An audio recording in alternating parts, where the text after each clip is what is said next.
Hello, and welcome to tonight's live stream. My name is Catherine Yoon, and I will be leading the RCM Symphony Orchestra tonight. First on our program is the Overture by Bacewicz, which was composed in Poland in 1945. Following this, we have Shizuku Tatsuno, our concerto competition winner, performing Saint-Saëns Cello Concerto No. 1 in A minor. We really hope you enjoy.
Good evening. My name is Mark Bowden. I'm a composer and professor of music here at the Royal College of Music. During this evening's interval, I'll be catching up with the conductor for this evening's concert, Vasily Petrenko, and also talking to some of our students about what it's been like performing in this evening's concert. I'm thrilled to be joined by this evening's conductor, Vasily Petrenko, a world-renowned artist who has worked with many of the world's most prestigious orchestras. Vasily is music director of the Royal Philharmonic Orchestra since 2021 and chief conductor of the European Youth Orchestra. Vasily, welcome. Thank you.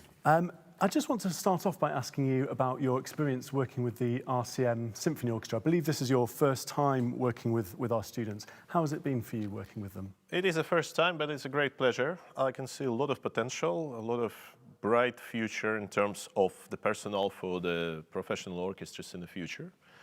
And it's always a very special feeling and very special moments to work with the youth orchestra when they discover the piece for the very first time for them. If you go into any professional orchestra and perform Also, sprach, Zarathustra by Richard Strauss, most of the players have played it at least a dozen of times in their life. And in this orchestra, I believe everyone, if not everyone, but vast majority of the players, they're doing it for the very first time. And of course, it's a very fresh approach, very special approach. And as it always happens, they give everything at every single moment. So it's obviously a combination of such passion and such dedication, together with some educational moments of experience, of the balancing of the things which I'm doing, and also some social aspects of life. Not just orchestral life, but I think human life. That's a complex work, very enjoyable work, and you can see the fruits very quickly. Wonderful. And many of our students hope to play in orchestras such as the RPO in their futures as they move on from the RCM. What sort of advice, what kind of things do you think our students need to be mindful of as they move through their studies and out into the world? It's not one unique advice. Obviously, we have joint programs together with RCM, Royal Philharmonic Orchestra, and we'll try to bring the best students into the orchestra. It's in the interest of everyone.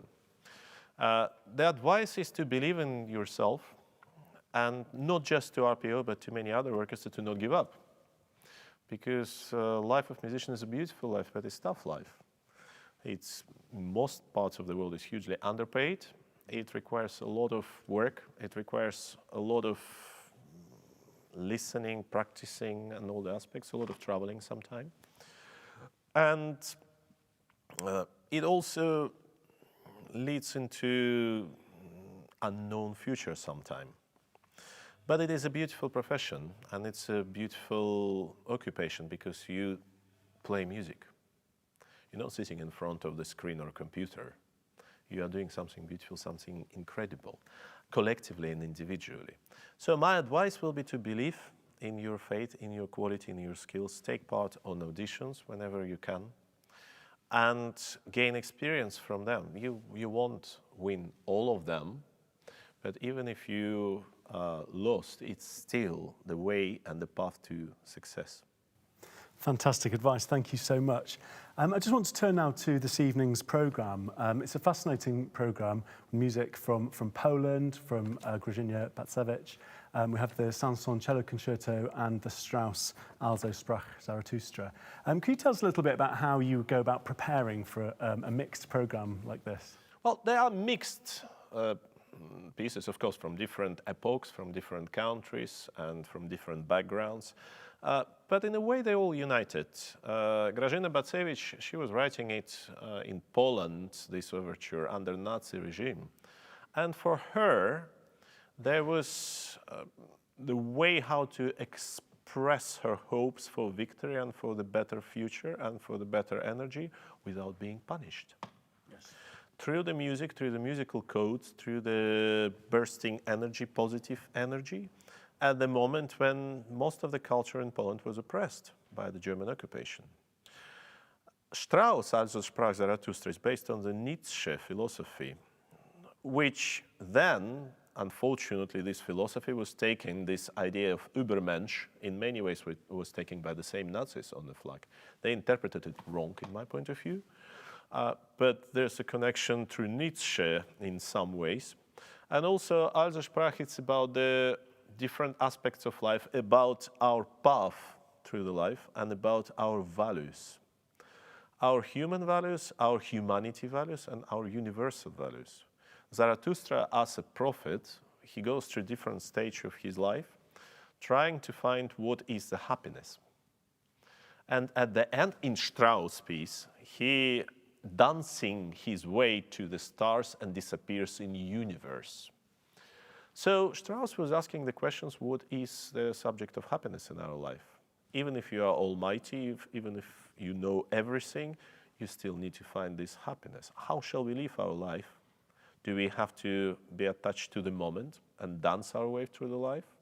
Or shall we do a lot of research and exploration, which probably won't make us happy? The key relations, the relations of this B minor and C major relation, B minor is a key of human, of subjectiveness, and C major, it's a key of universe, of the nature, and of objectiveness. And relation and conflict between those two cases throughout the whole piece, that brings this discussion up. The B minor transforms into B major towards the end, and it sounds like almost like happy end, but then the trombones and strings with pizzicato asking this question. Is it really true? And this is a piece which always leaves this question to be answered by each listener individually and by each player individually. What is the essence and what is the truth of life and of existence? And then, of course, Saint-Saëns with his cello concerto in a very different, in a very romantic way, asking the same question. What is important? Is it happiness, which comes just at the end? Is it a struggle or nostalgia or some moments of sadness which are in the middle? Or is it love? And all three pieces, they're exploring these existential questions.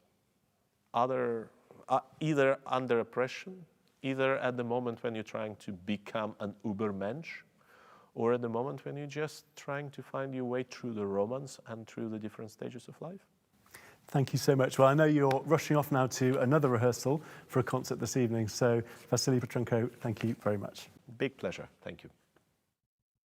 I caught up with two of our fantastic RCM students, Amy and Olivia, to get a picture of what it's been like performing under Vasily Petrenko's baton.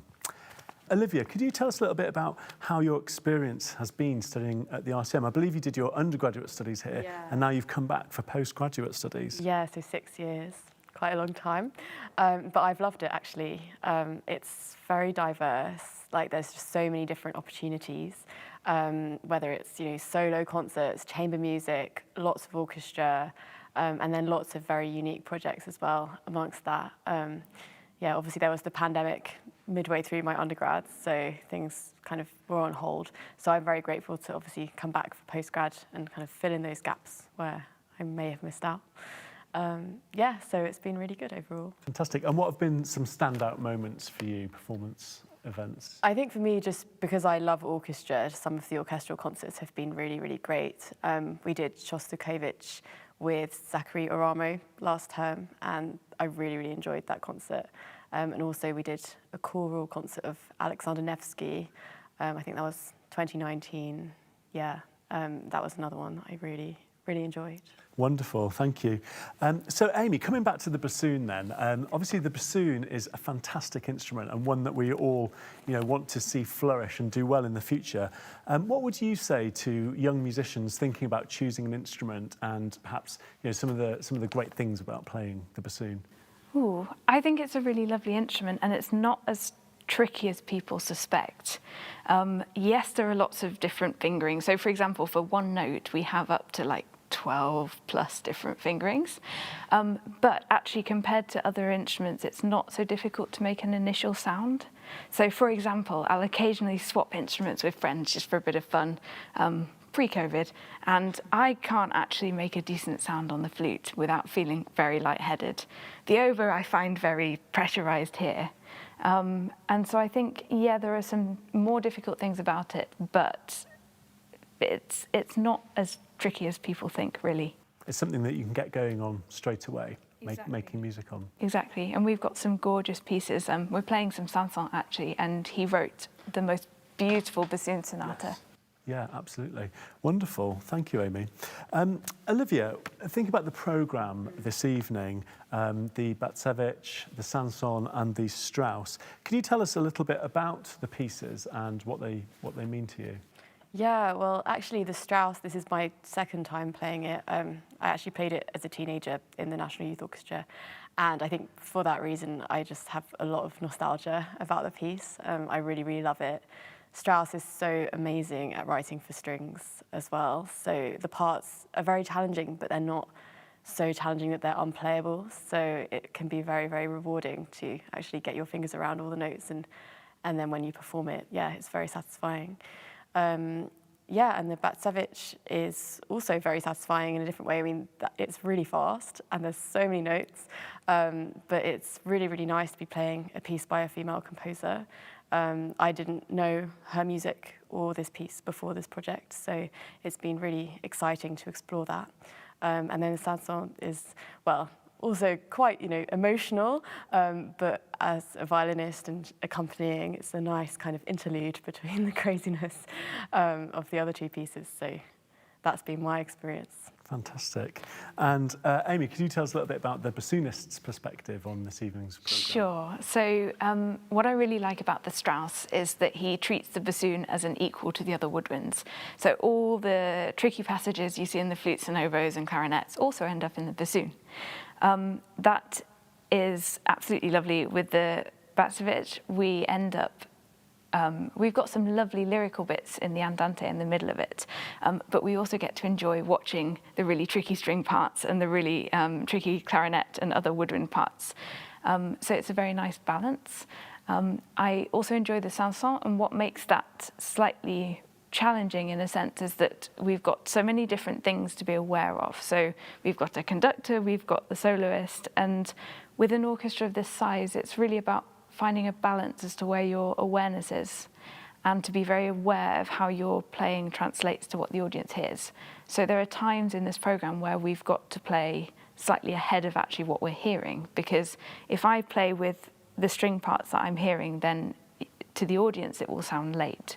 So that's the challenge of this programme, I think. Fascinating, thank you. And then, well, finally then, just to wrap up, Olivia, could you tell us a little bit about how you prepare for a performance? Are there any key things that you focus on just before you're ready to go on stage? Well, I think the preparation is very important. So, I mean, not all situations are always ideal, but if I was in my ideal situation, I would start preparing for a concert much before the concert happens, so that you don't feel rushed. But then in terms of just when you're just about to go on stage, I think just remembering to enjoy it, and that the performance is to convey something to the audience, and just remember who you're performing for and what the purpose of the performance is, and that always kind of helps me to stay grounded. Yeah. Brilliant, great advice. Well, thank you both very much. I know you've got lots of other things to be getting on with, so thanks for taking the time to talk to me. And yes, very, very, very nice to speak to you both. Thank you. I'm joined by this evening's soloist for the Saint-Saëns Cello Concerto, Shizuku Tatsuno. Shizuku is the winner of the RCM Concerto Competition. This is a competition that happens each term at the college, and the winner of the competition is able to go forward and play a concerto with one of the college's orchestras. So Shizuku, thank you so much for taking the time to chat with me. I wonder if you could tell me a little bit about your experience performing the Saint-Saëns Cello Concerto, perhaps something about the challenges and the rewards of playing such a piece. Yeah, sure.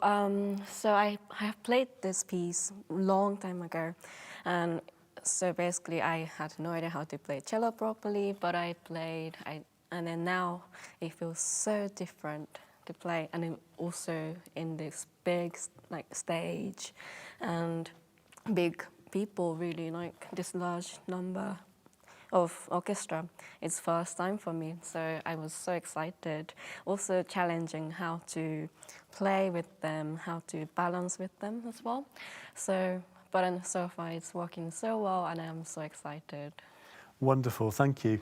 And just let's talk a little bit about the piece itself. I mean, can you talk to us perhaps about your approach to interpretation? How do you go about preparing a piece like this? So this piece is quite difficult to decide the tempos, because sometimes you find it quite not clear, and it's quite confusing. So people play it quite differently if you search on YouTube, and the tempos are really different.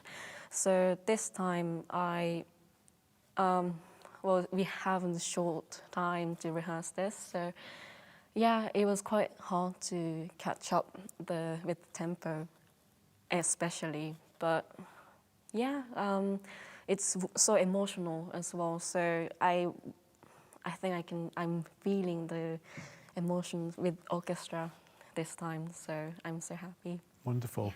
And cello concertos are often quite notorious for having difficulties in the balance between the orchestra and the soloist. But with the Saint-Saëns, people often say this is one of the best orchestrated concertos, in that the cello really sings through. Could you tell us a little bit about that? What is it like playing with such a large ensemble? I don't know. It's quite a good question. I think the range of the notes are quite easy to hear for the audience as well. And sometimes we find hard to share the middle range of that sound, because it doesn't ring that well. But I think he used the most bright notes, and yeah, I think that's the reason. Do you think the key of the music? Maybe key, yeah, it helps as well, of course. Yeah, I think it's really nice to sing that concerto, really. Fantastic. Well, it's great to hear about so much creativity just bursting out. That's absolutely wonderful. Shizuku, thank you very much for joining me. Thank you so much. I've come up to the organ console to talk to Ivan Leung, who is our organist for tonight's concert. Ivan will be playing in the Strauss Also, Sprach, Zarathustra. Ivan, thanks so much for joining me. The Flentrop organ is a remarkable instrument. It's only a few years old. Can you tell us a little bit about what makes it unique and what it's like to play? Thank you for having me over, indeed. The organ is a particular instrument. So it was built by Flentrop in 2017. So it's about 5 to 6 years old from now. And what makes it special is it incorporates more like a Northern European accent of where you expect an organ sound like in the Northern European accent. But also, most importantly, it has a really flexible wind that you will see here on the organ, which is one of the stops that you turn on the organ, which it says wind. So before, if we talk about religion, Christianity, of course, the most perfect instrument is going to be the voice, because God created us with his own image. But if it is the second most perfect instrument, it should be the organ, because it has such a quality that it imitates the breathing of a human being, which we use the wind. So in the reservoir of the organ, you would feel and see actually the reservoir collapse when you play a big chord, and then it recharges when you lift the key. So the wind is something that is so important on this organ. Wonderful. Well, talking about big chords, you're playing the organ for this evening's performance of the Strauss. Can you tell us a little bit about what that feels like, playing that amazing opening, which so many members of the audience will recognise from Stanley Kubrick's film 2001: A Space Odyssey? Indeed. Well, although the organ part is only kind of a minimal part of the Also Sprach, about maybe just a few minutes among the 30 minutes long program, it has a significant role in the Also Sprach in Strauss. So the organ basically plays a big chord of C major and in the beginning and in the end, and in the middle section there's some doubling of the strings, which kind of fills in the gaps for the orchestra. I have to say, it has to be the most intense C major chord I've ever played before. So it's not only as Maestro Vasily did mention about the philosophy behind the piece, that the C major simply describes the nature. And in the middle section, where you have the A flat major doubling with the strings, simply depicts the whole Bible in just a measure of maybe 50 measures or something like this. So it's something significant. Fantastic. And an organist's life involves lots and lots of different skills, playing in different contexts and for all sorts of different occasions. What is it like being an organist with a symphony orchestra? Is there anything very sort of specific about playing in this context? Yes, indeed. So as you expect, an organ is usually in a church, which you will work with musicians, singers that sings sacred music mostly, that you would often or less often hear secular motets or other choral works. So in terms of playing with the orchestra, it's my first time as well, so I did really learn a lot that you really need to listen, and sometimes, or maybe not to listen, because if you describe as string playing, we really need the time to hear, to let the string actually vibrate and actually hear it from the console, from the distance that is so far away from here, obviously. So it kind of reminds me or teaches us how to coordinate with the orchestra. Yes, very important to keep your eye on the conductor. Exactly. Fantastic. Well, Ivan, thank you so much, and it's wonderful to learn more about this wonderful instrument. Thank you. You're welcome.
Thank you.